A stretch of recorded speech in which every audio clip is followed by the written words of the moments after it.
APARICIO and ANTAVIUS roll like tides. College days, Clark, Atlanta, where it all collides. Fred stepped in, the trio came alive. 3 voices, 1 mic, now the stories thrive. Late nights, deep talks, the bonds grew tight. From dorm room dreams to the podcast light. Brotherhood on air, we laugh, we share. Spinning life stories, no truth left spare. Brotherhood on air, pull up a chair. 3 minds, 1 heart, we're everywhere. Brotherhood on air, we laugh, we share. Spinning life stories, no truth left spare. Brotherhood on air, pull up a chair. 3 minds, 1 heart, we're everywhere. 3 minds, 1 heart, we're everywhere. 3 minds, 1 heart, we're everywhere. From the quad to the world, every tale's legit. Fred's jokes hit hard, APARICIO's wit. ANTAVIUS drops wisdom smooth and quick. 3 heads, 1 vibe, the chemistry stick. Topics that matter, no cap, no game. Through the static, we're carving our name. Brotherhood on air, we laugh, we share. Spinning life stories, no truth left spare. Brotherhood on air, pull up a chair. 3 minds, 1 heart, we're everywhere. Brotherhood on air, we laugh, we share. Spinning life stories, no truth left spare. Brotherhood on air, pull up a chair. 3 minds, 1 heart, we're everywhere.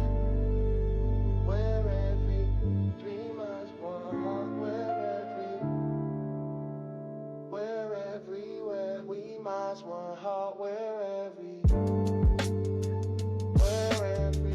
we minds, 1 heart, we're everywhere, we minds, 1 heart, we're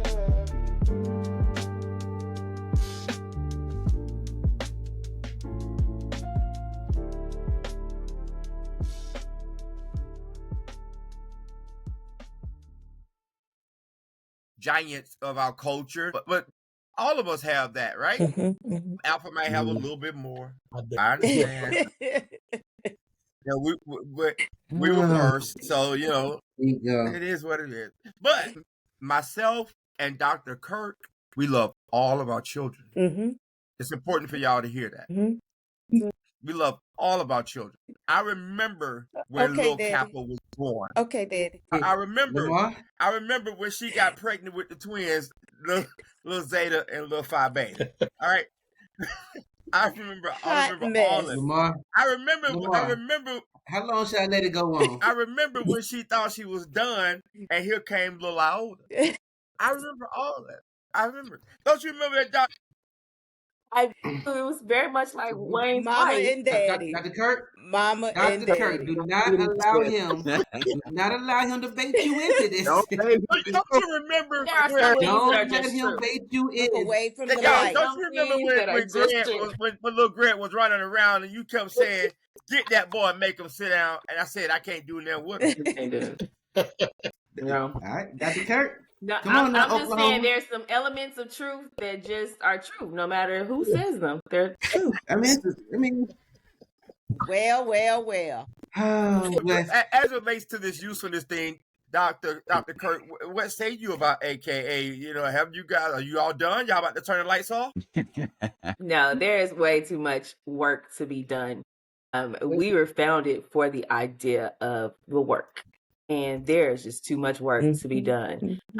One of the things that is really rooted in us, our sisterhood, our service, our scholarship. So as long as there's girls out there to be mentored, as long as we live in the culture that we live in, where our stories need to be told and our kids need to hear our stories, learn our stories, and live our stories, as long as there's an opportunity for us to serve and give back as a part of those things that have been given to us, there is no outliving our usefulness. We are very much needed.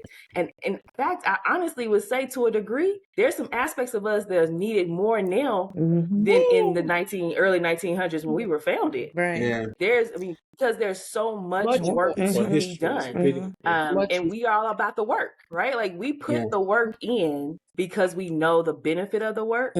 We don't go out and advertise a whole lot about all the work that we're doing. So maybe some people may be misinformed, ill-informed, or uninformed. but we are very much necessary. Misinformed, ill-informed. So then or should we uninformed? though? Is that something that as organizations that we should do? Like what? Right? In this day and age, should we highlight more of the work that we do? Should we, Absolutely. especially for our younger members of our We organizations, put a whole right? statue in the mall.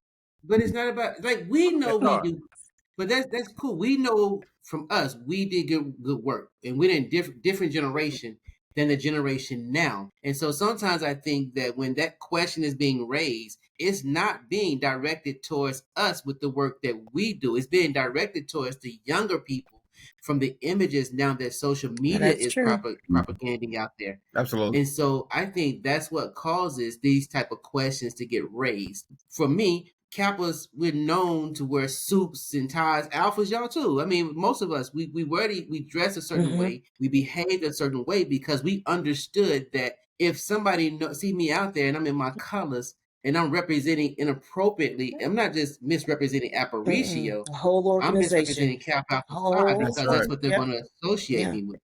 Right? Is that the same as what's going on today? And have we lost that to people don't see the great work that we do?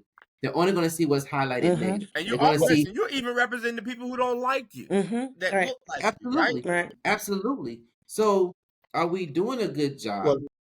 Well, I think that people are going to see what they want to see and say what they want to say. Our work has to stand for itself, and our work has to speak for itself. I don't feel like we need to put any additional focus on trying to serve the social media masters. Like, we do the work, and we let the work speak for us. And so just like Dr. Harper has you guys as her work speaking for her, our work in our organization speaks for us. That's right. So I don't have to go advertise. That's right. We are your work. I didn't think about it that way, Dr. Kirk. We are her work. Well, you are. The fruits of her labor. The fruits of her labor. I said, that's why I brag. Sure. A lot to brag about. Yeah, she does. Dr. White, what say you? Yes, I think one of you asked the question earlier, why are they asking the question? And I think that's kind of a twofold thing.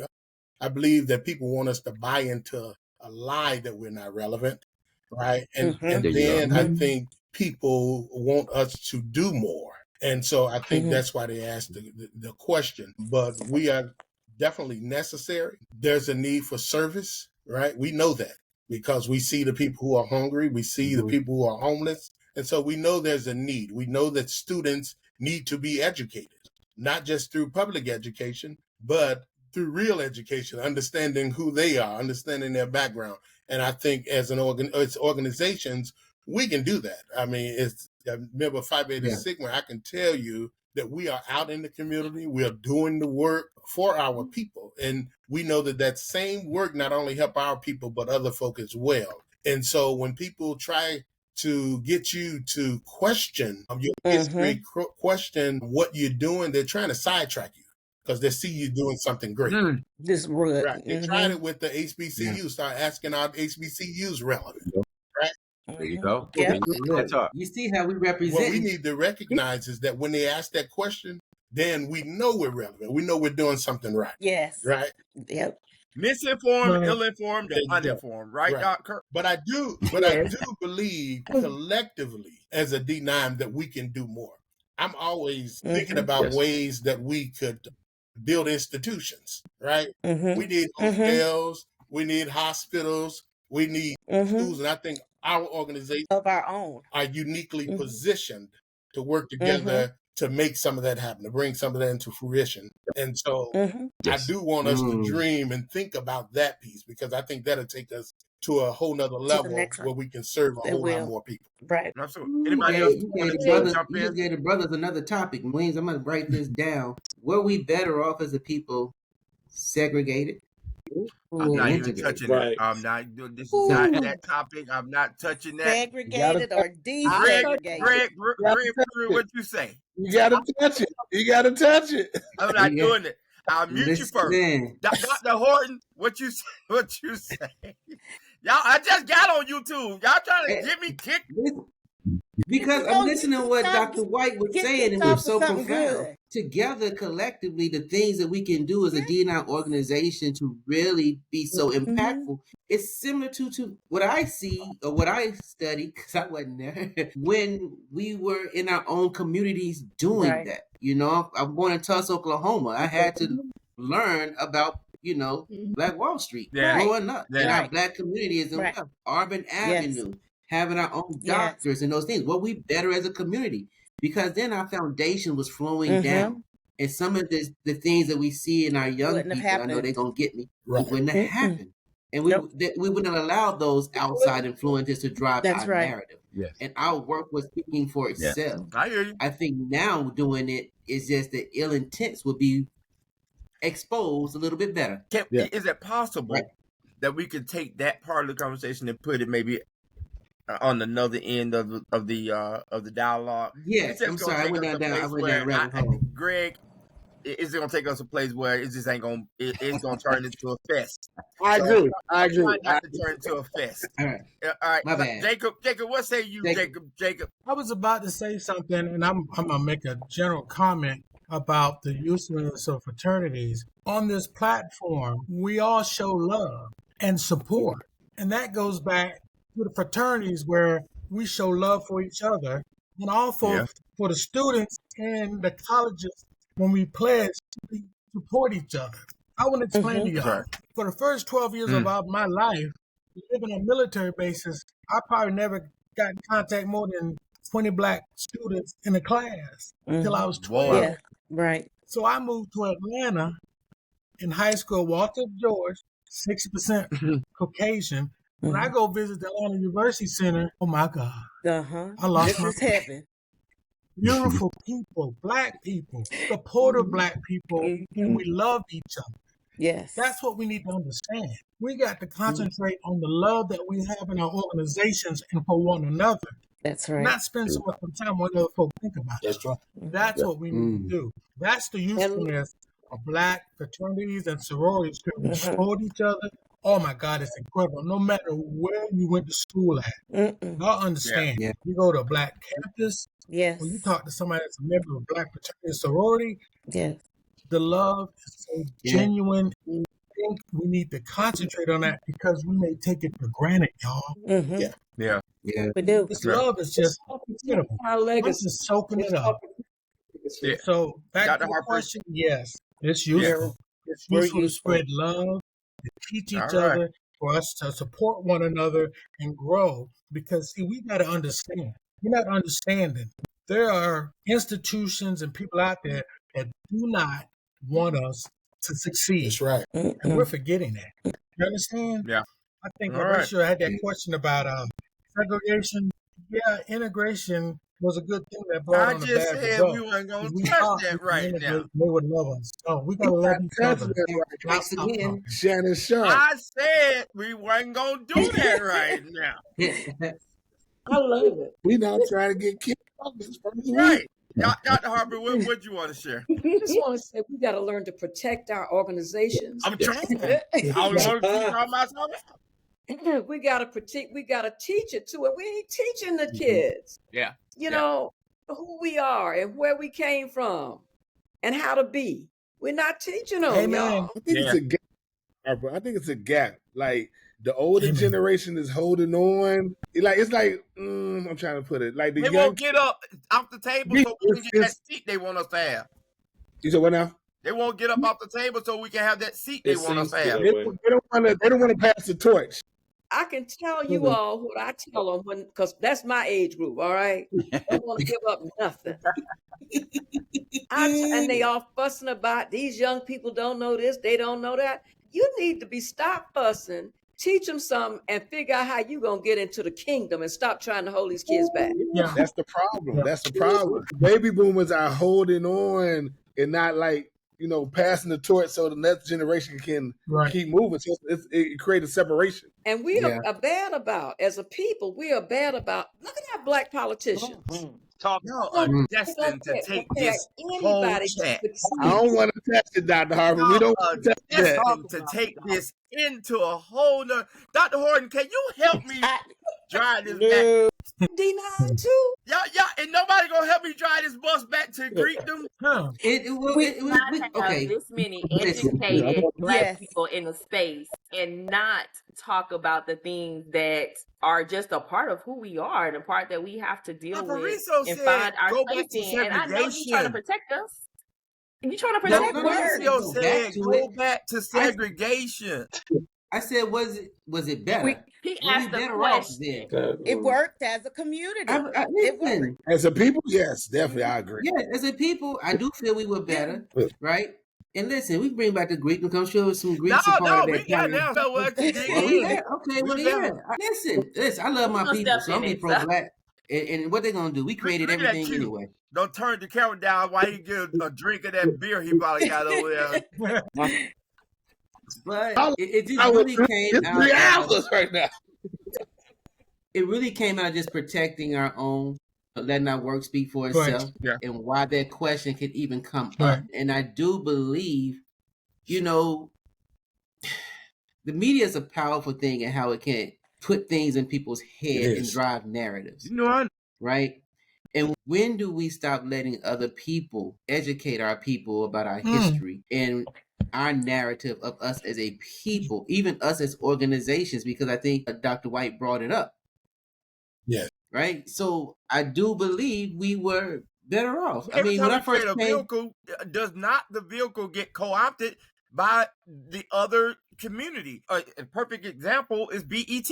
It started off as us, FUBU. It started off as us, but as soon as it becomes popular, it gets bought and co-opted by people who don't look like us. And oftentimes, we don't know it's happened because the person who owned it sells it and not even tells the community. So we support Viacom for years before we find out that it's no longer owned by Robert Johnson. Right. Is it incumbent on the seller? Is it the seller's fault, or is it the people that are trying to buy? I mean, I think it's the seller's fault. I think he had the responsibility to the community, not Viacom. Right, because he's the one that essentially pillaged the community to get to where he goes just to sell it off. Well, I think one of the things that we have to collectively focus on is building together. We can all be isolated. And so Robert Johnson, he was isolated. It was money. It was an I thinking, right? But when we start thinking of the we, that's when we start to keep things together. And as you know, with fraternities and sororities, that's one of the things that we can do. We don't have to be co-opted, right? As long as we know the mission and all of us are moving in that direction, right?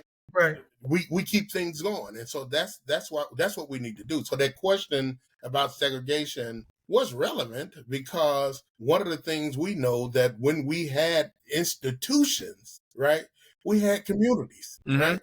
Right. I forget the gentleman's name. I think it was Claude Anderson who said, we no longer have communities because we don't have hospitals, banks, schools of our own in one area. We have neighborhoods. That's true. And so that's one of the things that I dream about, us really working together to begin institution building so that we can do stuff. I was happy when my fraternity, Phi Beta Sigma, developed some low-income housing in Washington, D.C. Oh, I was like, we're moving in the right direction. And so I want to see more of that from all of us, because I know when we do that, when we move together, we stay together, right? And we can question what they want to question, but we'll have our communities and we can just say, come visit. Right. Yes. I agree. In the work that I do, and for many of us that's dealing with nonprofit funding, right? They want us to not say that I go into schools and work with Black and brown youth or youth of a certain demographic, but I'm not a person that's going to do that. And what happens is, many of these organizations now are fighting, trying to see how they can change their verbiage to go after this federal money. We are a people that, from my history, and I grew up, and ANTAVIUS knows, I grew up with 5 generations, so I got to know my great-greats and the things that they taught and how they depended on blessed to have that. Yeah, and they depended on one another. And so we don't necessarily have to go after those federal dollars if we don't know. And I'm speaking on APARICIO, on behalf of the organization I work for. Those federal dollars, when we can go into our own communities, we spend the most money. We have the money. If we stop spending money elsewhere and focus on us, we'll be so powerful. So why not try to come together, whether you do 9 or whatever, And we can focus on that and still support those things that Dr. White is talking about, and going back to having community and not just neighborhoods anymore. And with that, we're going to take a quick break, because I know we have some other things to talk about. This is going good so far, but this is the brother, so we may have something in mind that we want to do. It just may take a quick turn, because alphas always want to do that kind of stuff. Say they lead and everything, but we'll let it go. I digress. To the podcast like brotherhood on air, we laugh, we share, spinning life stories, no truth left spare. Brotherhood on air, pull up a chair, 3 minds, 1 heart, we're everywhere. Brotherhood on air, we laugh, we share. All right, ladies and gentlemen, thank you so much for joining us and coming back on the other side of the break. This is an incredible topic that we have for you tonight, and we're just gonna keep it going. So my name is ANTAVIUS. I'm APARICIO. And Frederick. And we are the brother. The brother. All right, so we're gonna go back into this topic, and us Greeks, we like to do things in order. Like when you go to fraternity and sorority meetings, you have the things that are done.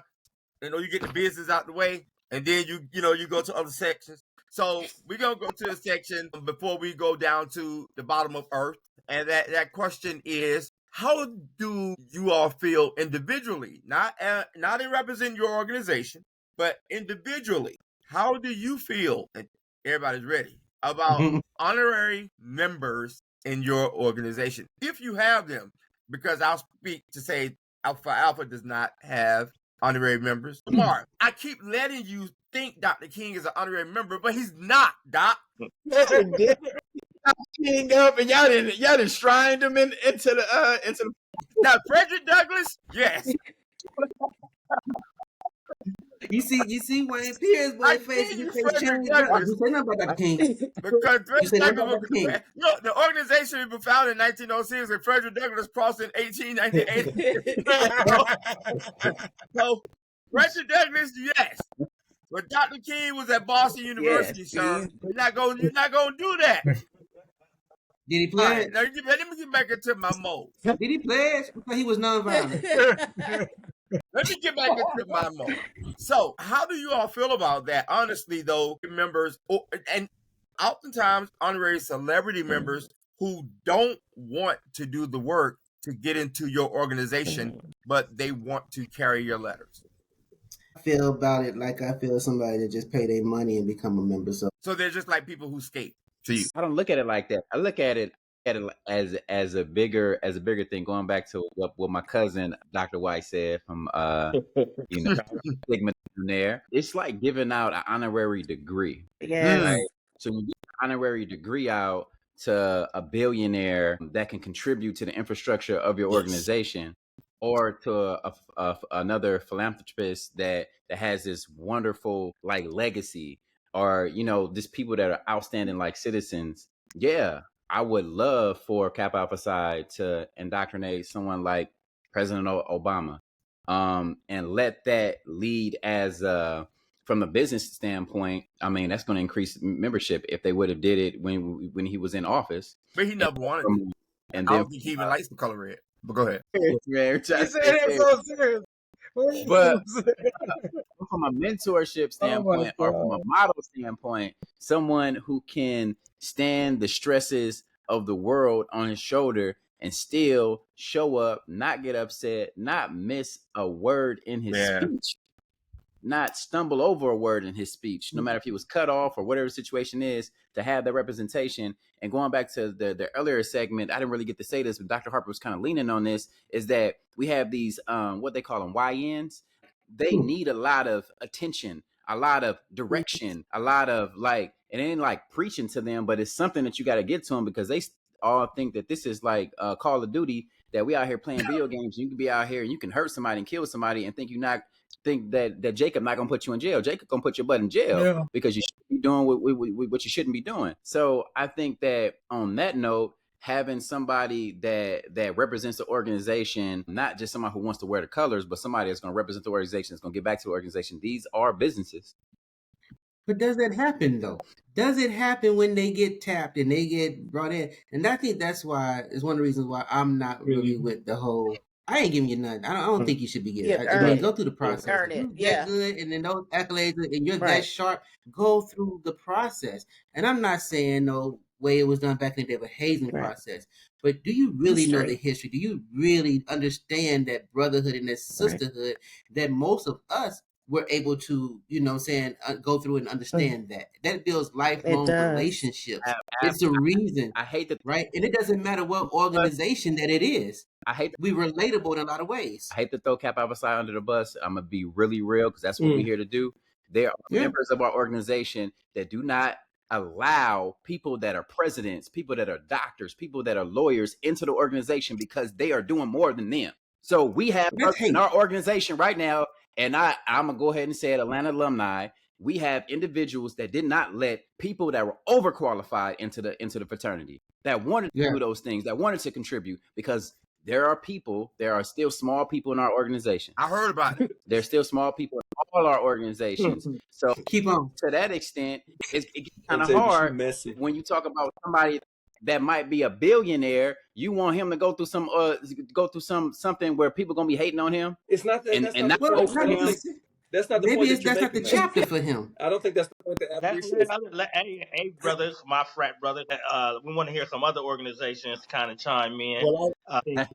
Dr. Pierce was trying to tell y'all. I don't think that's the point he was making. I think what he was frat meeting. It sounded like they went to a frat meeting. We gonna separate it. Go ahead. Okay, no, I was just saying. I think the point APARICIO is making is what I was thinking is. Listen, one of the things that I remember most about pledging was the establishment of brotherhood. And that's why it took so long for us to freaking become, men of distinction. It took us a long time to cross the sand. We had to do a lot together to know each other. And as we were doing that, we were learning the history. And so that anytime we were challenged, we were, go ahead, challenge me on anything in that history. We were there. And to just give somebody something, gift them something, when they don't have to go through the things that I went through, is kind of an insult to me. Right. That part. Right. Okay. So historically, someone just gives somebody because they have a good brand. I think not. I mean, for me. So I appreciate people who have, I'm not saying hazing, but I appreciate people who have taken the time to learn about what I know and I love, as opposed to simply being given something because, oh, you're Mike Tyson. This idiot had an Omega Psi Phi hat on. I'm like, there's no way on God's green. Mike Tyson had an Omega Psi Phi hat with a hat on. He probably didn't know what it was. And I thought, I said, wait a minute. I know this idiot didn't play. But the reality is, if people give out, he actually kind of picked right people though. give out, things like that. He did it's pick just right an though. Insult to all that we know and we love. But he did pick right though. Who's gonna check him though? Who's gonna check me, boo? No, it may be a little different with the sororities. Okay, talk about that part. I'm fine with it because I see the process that honorary members go through, and they gotta know something. They gotta know a little something. Tell me about it. And they are taught also. They go through a little process, and applications are reviewed by national headquarters. They look to see what have you done in the community that aligns with our 5-point programmatic trust. After have been given, you don't get in there and then start giving back. And you got to be present at some national conventions or some regional. You got to show yourself because they take the same same one. Yeah. But we do. Dr. Harper, I wanna hold your hand when I say this. As they say the D-Day. I'm gonna hold your hand when I say it because I love you dearly. Okay. Y'all be having like 300 people on the line. I don't understand how you get That's about to stop. Much Not anything more than that, but that is about to stop because we had that's how y'all show. Yes. Because it's also based on the size of the chapter. Yeah. And it has to be, and the number is decided by the regional director, and you have to be approved to even take a line. Yeah. Wow. So, so it's a process, but we know it's got to be streamlined. But I'm talking about the honorary members. But it's, because when I look and see what some of these ladies are doing, not and have done, and continue to show up. Maybe we don't have that same experience on the fraternity side, though. Dr. White. I think that we have to. I don't have a problem with honorary members if they get into the fraternity and the fraternity actually use them to carry out our mission. Then I think it's a good thing. I think sometimes if you don't ask for anything, then they won't do it. Right? But if you take like Donna Brazile and Joy Reid and some Queen of Latifah. let's look at politics, right? So if they're members, right, why not say, we want you to kind of help us out to build our social action programs. Right. That's how we have to use and we it. don't really have That's to what we ask. gotta use. When you see the process that they go through and they come up crying, saying that I'm so proud. I have always wanted this. No, and so they they begin skated. to give back. It's hard to have a problem with that. Yeah, I think Antavius, I think what you said though. They wait till they got rich. Hold on, Wayne. Dr. Kirk got her hand up. If y'all can use that hand up, Steve, that may help us out a little bit. At the bottom. Everybody wants to talk about this one. Dr. Kirk, you muted. You're mute. You're on mute, Doc. Am I muted? Yep. Okay. There you go. I'm muted.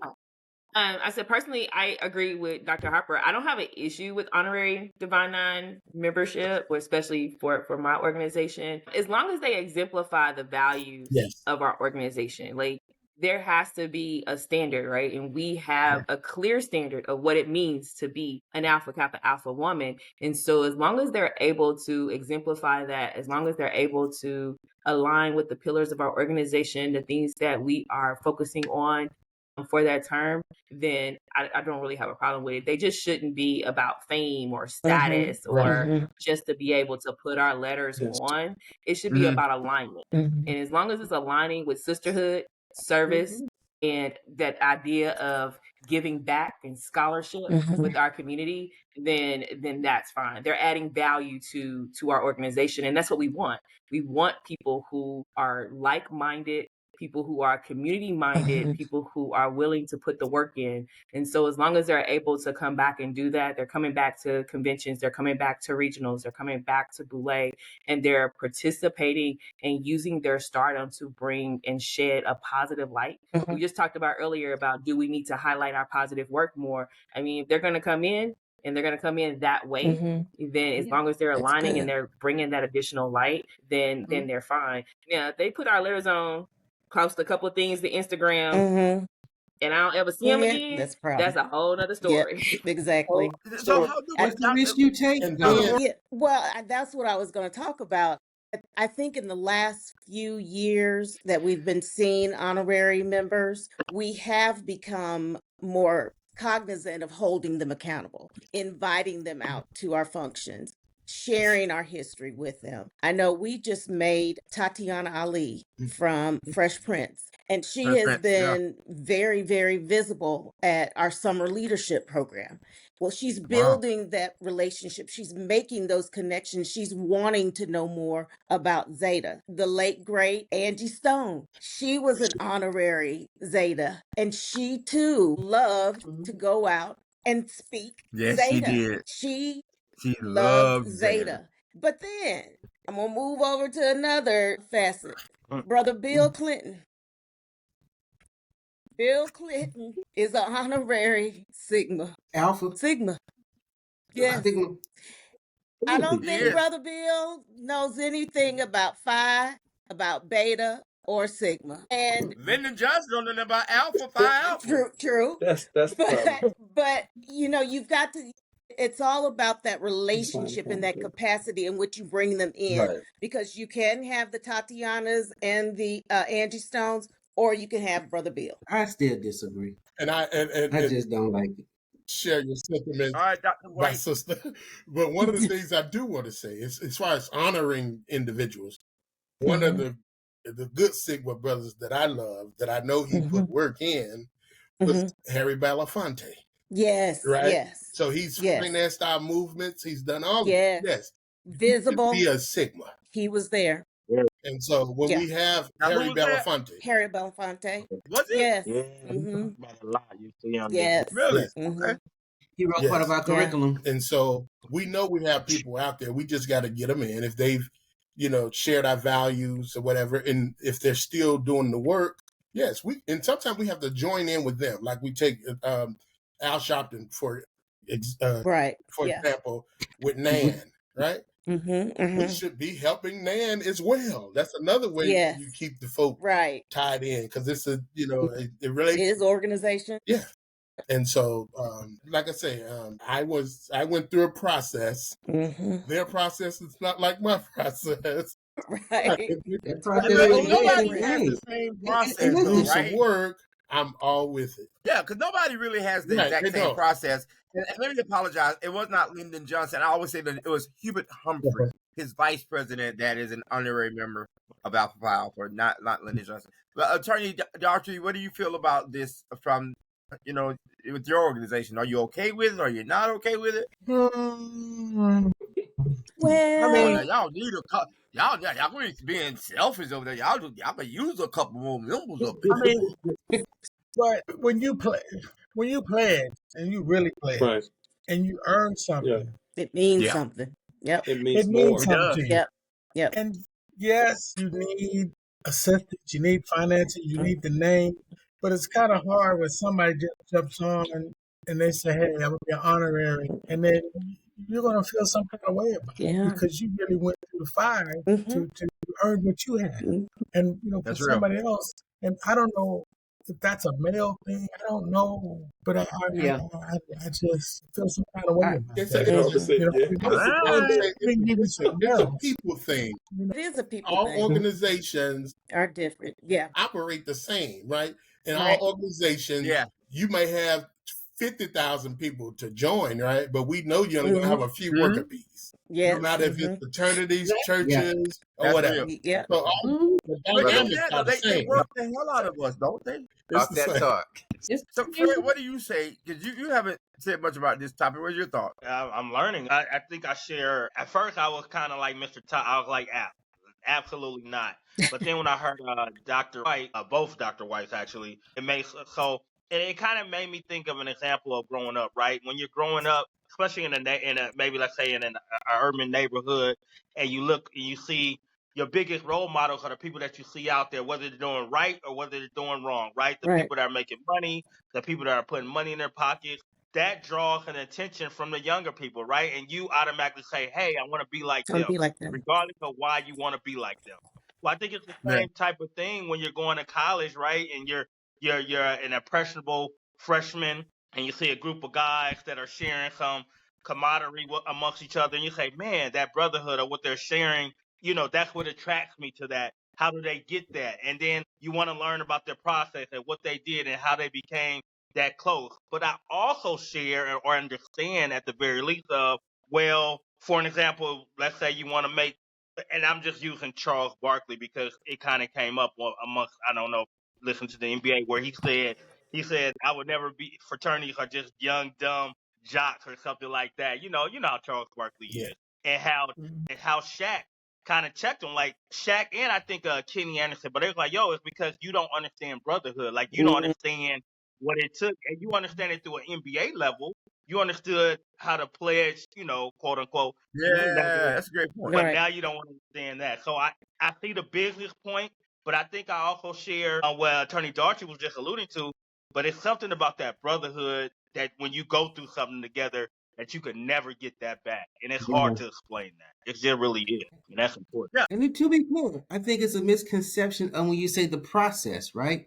Because I didn't pledge as hard as anybody before me. There's some after me that didn't pledge the way that I did, regardless of what it is. But those guys that I was with, that brotherhood that we had together, these different strangers that became like a unit together, that's what matters. And that's just something that I think you just can't buy. Yeah.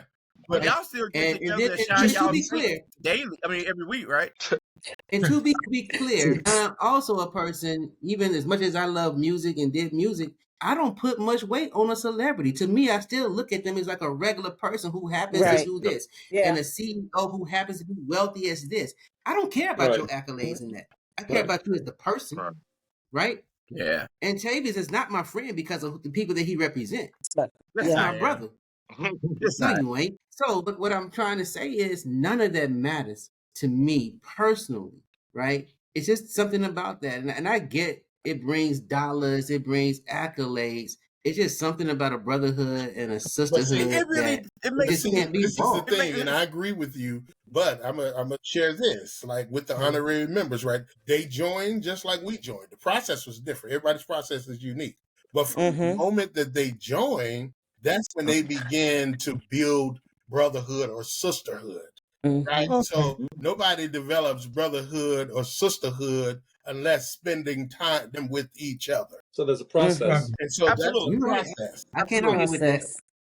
Good point. And you know, it's interesting that you say that because when I first started practicing and with my firm, I didn't want to do any criminal and I didn't want to do any entertainment. And APARICIO was working with us. And APARICIO would always say, we need to do an entertainment division. We need to do an entertainment. And I would always just push them off. Get away from me with that. I don't want to do it. I was doing family law and was happy with it.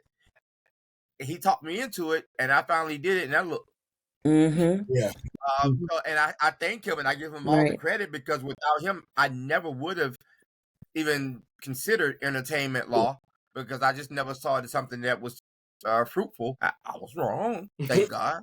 But I'm so so thankful for that. So that's a brotherhood, and honestly, I love Alpha Phi Alpha to the day I die. But there are some brothers that are members of Alpha Phi Alpha that I will slap the hell out of over APARICIO.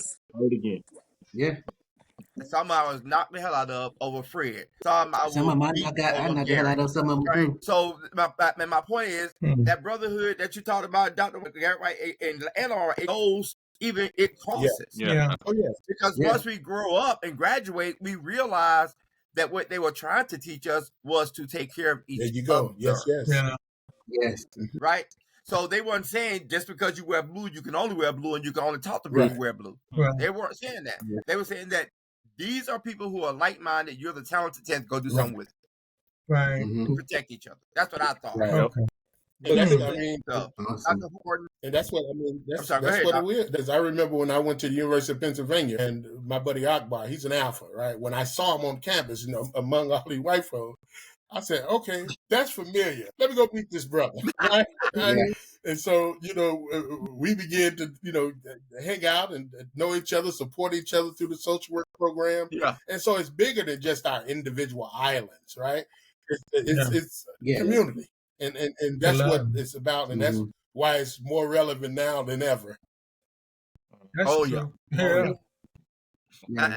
I can see the benefit of both. Dr. Horton, what are your thoughts on this? I know you said that you're okay, but you and Dr. Harper have both been on the national level, so y'all's perspective is a little different because y'all get to see. I keep hearing you can't tell it, but I keep hearing Dr. Harper say they went through a process. I'm okay because they went through a process, and I keep hearing you say process. Right. But is that process enough to hook them with the love that our process hooked us with? If you understand I would want to ask an honorary member that because was that what your process, did that make you appreciate your organization, or did you really develop that love after you got in and started doing the work and meeting with the other sisters and all of that? So I would want to ask that, and maybe that needs to be considered for your next segment, that you have an honorary person to come in and talk about, how their perspective went based off of their process. That's good. That's interesting. Very interesting. Now, I'll say this. I missed our last conclave. I was so upset that I missed it. But I did get some snippets on the internet. And I saw, did they mail you your overalls? You're cool. But I saw Ben Vereen, right? Yes, he was there. Oh, and he was just as happy as he was. Yes, he was. Yes. Really? Yes. And he's honorary. Yes.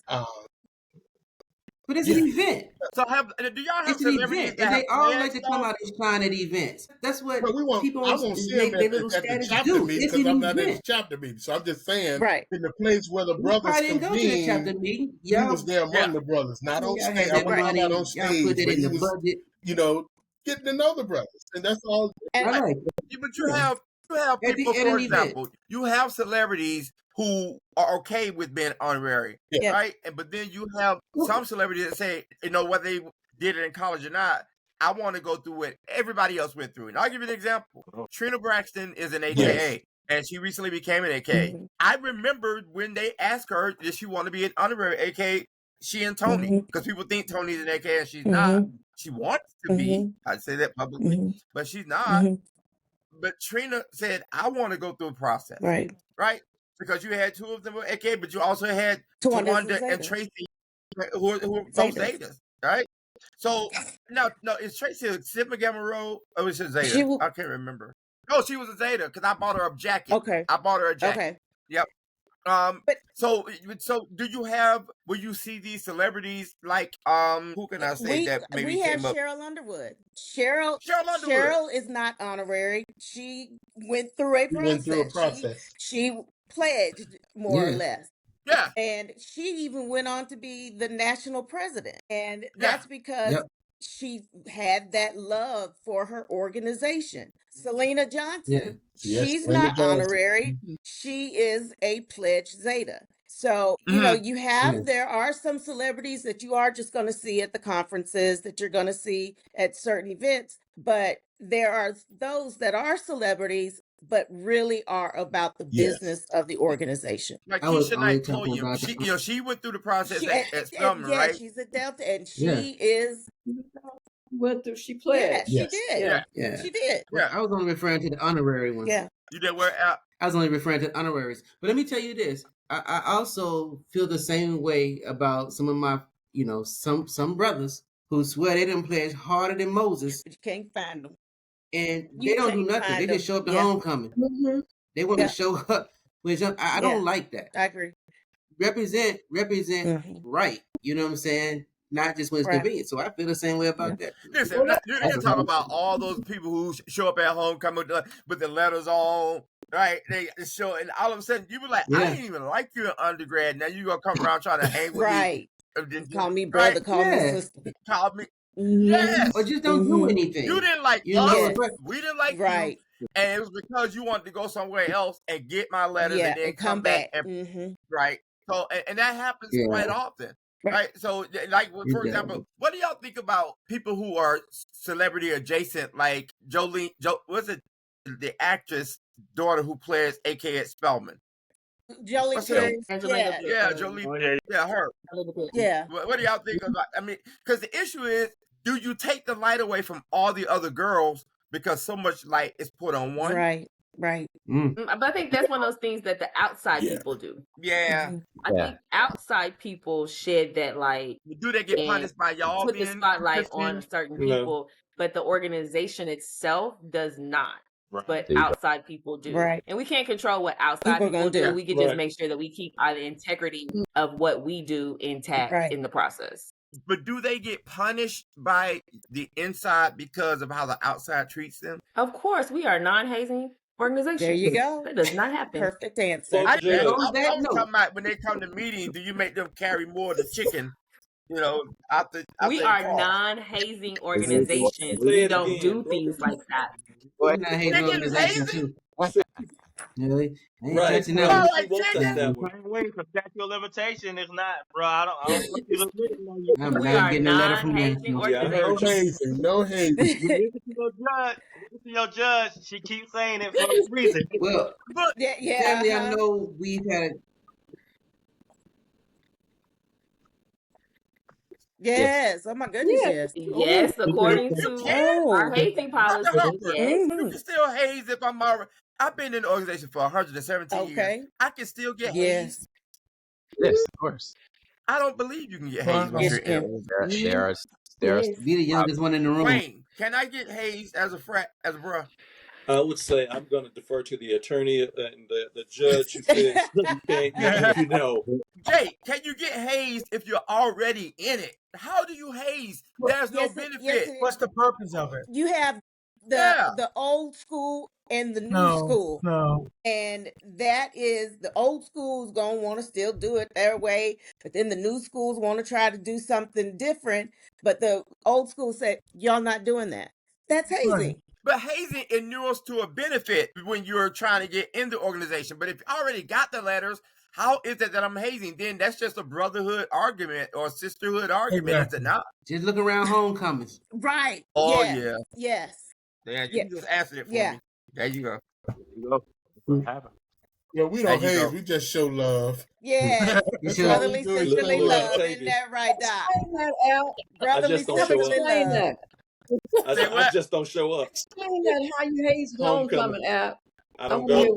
There is no hazing going on in the Divine Nine. Right. We are not a hazing organization. It just means, we all have anti-hazing policies. We're a non-hazing organization, and I wasn't even referring to mine. That's your story. You sticking to it. Right. Yeah, but the youngest person, sometimes, because the youngest person, his car just may be where it's accessible to run to the store and go get things needed for the grill at the last minute. And you know, I just made like my favorite drink and say, "Hey, can you bring my favorite drink?" Yep. No, but all fairness, it can't happen in some ways. I thought that's funny because I thought you were talking about the separation between even the chapters where you have lines that will come to homecoming and not even go to the tent. Ones. Yeah, right? I've seen it. And that's not brotherhood. I don't like that either. Right? No, and you have lines that get the tent that say that line ain't real. They didn't play it, so we not recognizing them. And you got a big T-shirt with all these names on it, but you got a gap in it because somebody wanted to be picked. What about it? Happens. Listen, I'm spraying 96. But is that hazing? It was a lot. No. Well, I mean, it depends. I was spraying 96, so 96 was the line that when KAPPAs came back from the moratorium. So it certainly is. It happens, you know. But I think it happens more with individuals than it does with the chapter the whole. So a lot of times it happens with individuals that perpetuate that mess. Yeah. I mean, you have strong personalities that will perpetuate it.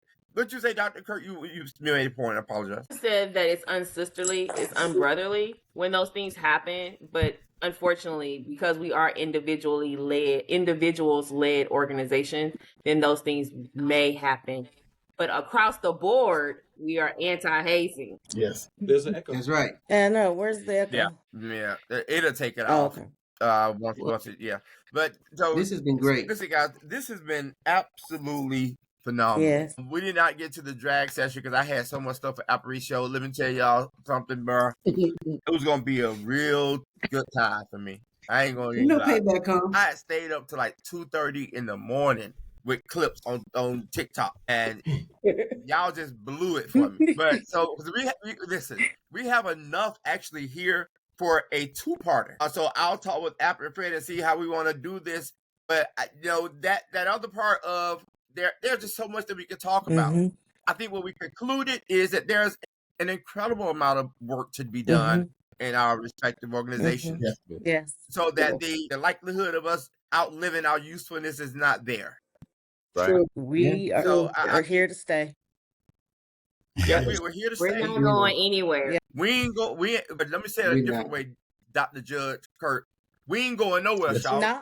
Oh, that Atlanta just came out real strong. Yeah. Hey, I pulled that thing out. I need to, folks. Oh, that's memories. Like that brings back some memories. Boy.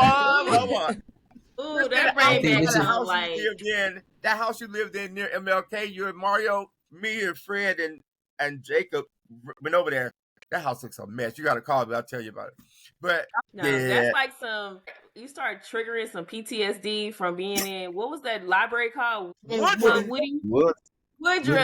Club Woody. Like, I'm having Club Woody. Oh, so I didn't tell you guys this because I didn't want to get kicked out early on, but I went to Clark Atlanta for a semester. You did? My very first semester of college was at Clark Atlanta University. There was someone in the admissions office actually have a GED. I got sick and ended up dropping out of high school because they tried to make me take some classes over again that I had already taken on homebound. Long story. But the short version was that my ex-husband was registering for his graduate classes, and there was someone at the office at Clark that she was like, well, what are you registering for? And I was like, well, I had to say out loud for the first time that I didn't graduate from high school. And she was like, girl, if you don't go take you sitting up here with this man and he taking classes and he working on a master's and you talking about you not even, no, go take that GED, bring me back that GED results, and I'm putting you in school. And that's exactly what she did. Right. It's 30 years later. Good. I got a JD, Dr. Judge Kirk. and a GED. Yes. Come on. What? Yeah. Damn. want to say And that it all started at Clark glad Atlanta to have University. Yes. Oh, that's cool. Definitely want to leave with this and say that I'm happy to have all of you on the panel. Some great, amazing people who just happen to be part of the D9. Absolutely. Right? So I'd love to have any of you back All of you back. We got to get all of you all back again. So this season, feel free. actually, that's something I want to really think about. I want to talk to you, App and Fred, about this season with this group. Yeah, this was good. This is excellent. This is what we need. And Dr. Kirk, thank you for telling that story, because I wanted to tell it. It was bubbling up, and it was. But I would never tell your story, because that's your story to tell, right? Oh, that's beautiful. That is beautiful. It's just like Gary be running around telling folk I was from Carver home. If I was embarrassed by it, and all knows I couldn't be, Gary gonna tell everybody. Right. You couldn't be proud. We got some more folks coming out of the Carver area, so you let them know what. Thank you all, man. Thank you guys so much. As y'all see, we lost our third brother again. Yeah. He probably feeling the way. He get in that sauce, a little bit, but no, he was having internet problems. But we love him for it. But thank you, Dr. Horton. Thank you. I won't call everybody Doctor. Dr. White, Dr. White again, Dr. Kirk, and Dr. Harper, of course. And thank you, Attorney Daughtry. And of course, not last, not least, my frat brother, Wayne Pierce. Detroit. He did it in slow motion too. It was great. Absolutely. Yeah, I gotta give him some love, man. Hey, Dr. White, still hold it down. Yeah, absolutely. Absolutely. Dr. White is our resident go-to love doctor, right? I love it. I love it. Absolutely. So, ladies and gentlemen, this has been the brothers. We're gonna put a pin in this one because this is not over, and we're gonna try to kind of hang out again with this lovely group. And thank you for your time, and we will see you next time on APARICIO. This is not over. Trust me, it is nowhere near over. Roll like tides, college days, Clark Atlanta, where it all collides. Fred stepped in, the trio came alive. 3 voices, 1 mic, now the stories thrive. Late nights, deep talks, the bonds grew tight. From dorm room dreams to the podcast light. Brotherhood on air, we laugh, we share. Spinning life stories, no truth.